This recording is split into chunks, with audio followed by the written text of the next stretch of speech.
আপনি ওজনে কম দিচ্ছেন, নিজে বেশি নিছেন, এটা কি আল্লাহ করাইছেন? জোরে বলেন না।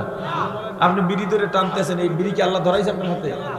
তো আল্লাহ তো করার নাই, করাই লোকে, শয়তানও করায় নাই। আচ্ছা, আপনাকে বলা হলো ভাই চলো আজকে হোটেলে খাবো, আপনি বললেন খাইতে মন চায় না। কি বললেন? কথা কয় না। বলেন চলো ওয়াজ শুনতে যাবো, বলে শুনতে ভাই এই কাজটা করো, বলে করতে। কয় চলো হাতি আসছে, হাতি দেখে আসি। কয় দেখতে। আপনি সবগুলোর ক্ষেত্রে কি বললেন?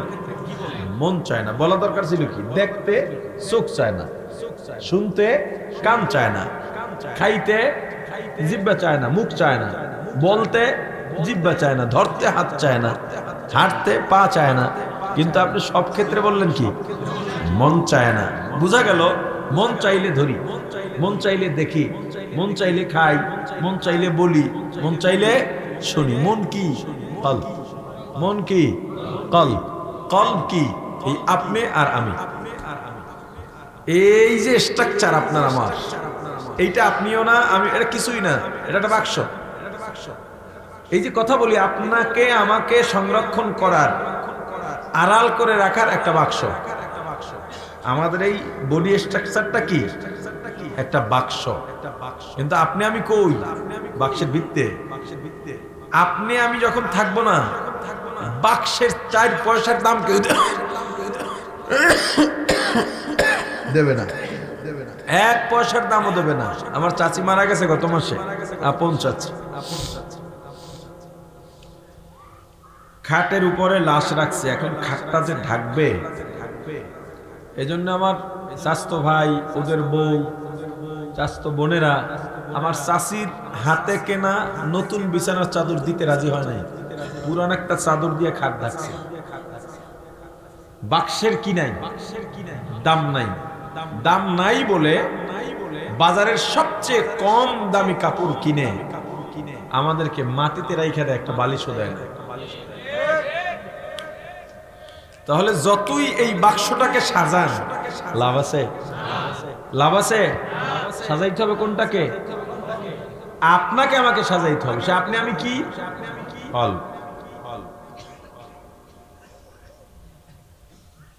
এই বাক্স যদি মরে যাইতো, বাক্স বাঁচাই রাখার সিস্টেম ডাক্তারদের কাছে থাকতো।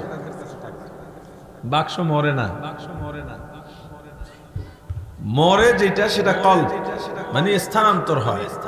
আর এটা দুনিয়ার কেউ দেখে না, কেউ এটা বোঝেও না, উপায় নেই। কি এক সিস্টেম!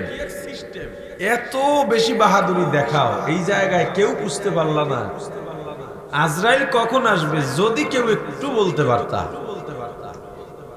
সুযোগ আছে বলার? খালেদা জিয়া আছে না মারা গেছে, এইটাই তো কেউ কইতে পারতেছে না। কথা বলে না।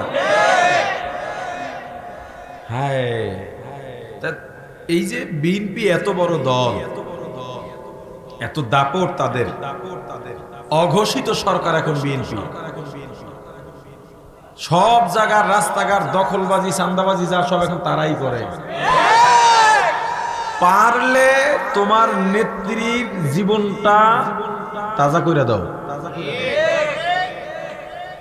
পারলে তাকে আগের মতো চেয়ারে বসায় দাও, পারলে তাকে মৌত থেকে বাঁচাও। আছে শক্তি? তাহলে আপনার আমার পেছনে যারাই কাজ করে, যে কাজ করে, সেটার মূল হলো কলব। মূল কি? আর জোরে বলেন না, কলব। এই কলব যদি কারো ভালো থাকে সে ভালো, কলব যদি কারো খারাপ হয়ে যায় সে অসুস্থ হয়ে যাবে। তার ঠিকানা হবে জাহান্নাম। না, তার ঠিকানা হবে জাহান্নাম। আল্লাহ বলছেন যখন জিকির হবে, জিকির অর্থ স্মরণ, জিকির অর্থ, তো আল্লাহ কার স্মরণের কথা বলছেন? আর ভাই কথা বলেন না, আল্লাহর স্মরণের কথা বলছেন। আল্লাহর স্মরণ দুই ভাবে হবে। কয় ভাবে? একটা হলো জবান থেকে, যেটাকে আপনি লিসানি বলতে পারেন বা জবানি বলতে পারেন বা কওলি বলতে পারেন। আর একটা হলো কাজের মাধ্যমে হবে, সেটাকে ফেলি বলতে পারেন বা আমলি বলতে পারেন। জিকির দুই ভাবে হবে। একটা হলো জবানের মাধ্যমে। জবানের জিকিরের মধ্যে জিকির কি কি? সুবহানাল্লাহ, আলহামদুলিল্লাহ, আল্লাহু আকবার, লা ইলাহা ইল্লাল্লাহ। আপনি যদি পীরের মুরিদ হন, আর পীর যদি আপনাকে আপনার কলব ঠিক করার জন্য ইল্লাল্লাহ বলতে বলেন, তখন আপনার জন্য ইল্লাল্লাহ একটা জিকির। তবে নরমালি ইল্লাল্লাহ জিকিরের অন্তর্ভুক্ত না, এটা শুধু ঔষধ হিসেবে ব্যবহার করা হয়। কথা বুঝছেন কিনা? এরপরে জিকির আল্লাহ, আস্তাগফিরুল্লাহ, নাউজুবিল্লাহ জিকির, দরুদ শরীফ, তেলাওয়াত, এই অনেকগুলো জবানের জিকির আছে। এর মধ্যে আল্লাহর রাসূল বলছেন আফদালুয যিকরু লা ইলাহা ইল্লাল্লাহ, উত্তম জিকির হলো লা ইলাহা ইল্লাল্লাহ। অন্যগুলোও জিকির। অন্য জায়গায় রাসূল বলেছেন আফদালুয যিকরু তিলাওয়াতুল কুরআন, উত্তম জিকির কোরআন তেলাওয়াত। এখন আপনি জিকির করতেছেন, কিংবা হঠাৎ করে আওয়াজ পাইলেন মসজিদের পাশ দিয়ে যাইতেছেন, ভিতরে কেউ জিকির করতেছে, অথবা আপনি গাছের দিকে তাকাইলেন, আপনার ভেতরে আল্লাহর স্মরণ এসে গেছে, আল্লাহ গাছটা কেমনে বানাইলেন, এই চিন্তা আপনার মধ্যে এসে গেছে। কারণ আপনি তো জানেন ফাইনামা তুওয়াল্লু ফাসাম্মা ওয়াজহুল্লাহ, যখন তুমি ডানে বামে চারদিকে তাকাইবা, ঘাড় ফিরাইবা, মুখ ফিরাইবা, সব দিকেই আল্লাহ আছেন। আছেন না নাই? আর জোরে বলেন। আপনি যখনই অন্যায় করতে যাবেন ভাব, আপনার স্মরণ হয়ে গেছে ওয়াহুয়া মাআকুম আইনা মা কুনতুম। আল্লাহ বলছেন বান্দা যেথায় যাস আমি সঙ্গে আছি।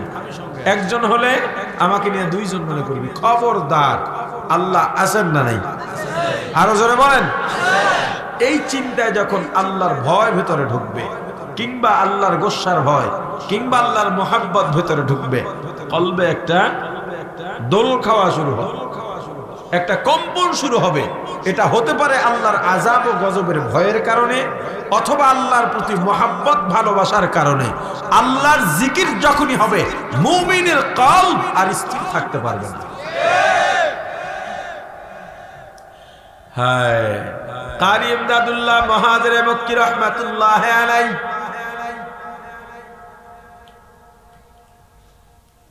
ছাত্র সময় এখনো বড় ক্লাসের ধারে কাছেও যান নাই। যখনই ওস্তাদ থেকে জানতে পারলেন আল্লাহকে চেনা লাগবে, আল্লাহ চেনার বাইরে লেখাপড়ার উদ্দেশ্য হলো আল্লাহকে চেনা। মাদ্রাসা বলেন, মক্তব বলেন, দিন শেখার উদ্দেশ্য কি বলেন? আর এখন ওই যে গার্জিয়ান আইসা হুজুর এই আপনার কাছে ছেলেটা দিয়ে গেলাম, কি কারণে দিছেন? আপনার মতো বানাবো। মানে আমার মতো, মানে যে আমার যদি কোনো আমলের ভালো দিক থাকে, উদ্দেশ্য ওইটা না। কিন্তু আপনার বলেন তো, কে কে কে? আরে না, বক্তা বানাইবে হুজুর, আপনার মতো বক্তা বানাবে। উদ্দেশ্য কি জায়গায় আছে না শেষ?